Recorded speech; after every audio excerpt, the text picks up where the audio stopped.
Lors de la période soviétique, lorsque nos partis communistes, comme le Troisième International, le Comintern ou Cominform, faisaient de très bons résultats d'infiltration au sein de parlementaires de pays européens. Oui, c'était un instrument de notre politique étrangère. Aujourd'hui, les temps ont changé et nous ne sommes plus un pays communiste. Cependant, rien n'empêche qu'on se trouve de nouveaux alliés. Actuellement, si nous proposons comme une idée nationale l'annexion de l'Union européenne par l'Union eurasienne, l'expansion vers l'Europe, alors nous pourrons vraiment nous réunir autour d'un but véritablement grand. Vous vous rendez compte?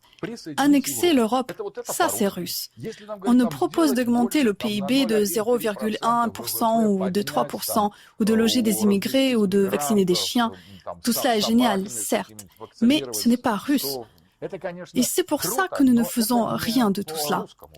Nous n'allons pas augmenter notre PIB parce que nous n'avons rien à faire de tout ça. Les Russes se mobilisent seulement pour des grands projets. Et annexer l'Europe, ce n'est vraiment un.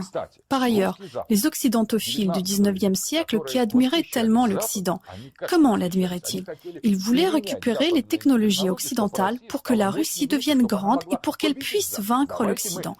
Tournons nous aussi vers ce genre d'occidentalisme. Les technologies occidentales vous font envie? Très bien, nous les prendrons. Comment? Les Européens attribuent leurs technologies au compte-gouttes en échange de notre pétrole et de notre gaz.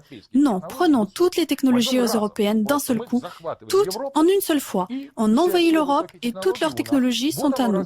Voilà le développement et la modernisation auquel vous aspirez. Voilà l'européisation de notre société, véritablement fondamentale, celui de l'invasion de l'Europe.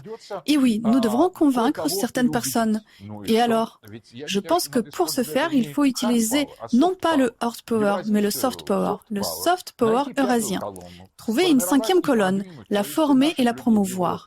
Placer nos hommes, renforcer grâce à l'argent de Gazprom, par exemple, les agences publicitaires des médias, car ce sont elles qui influencent réellement les médias.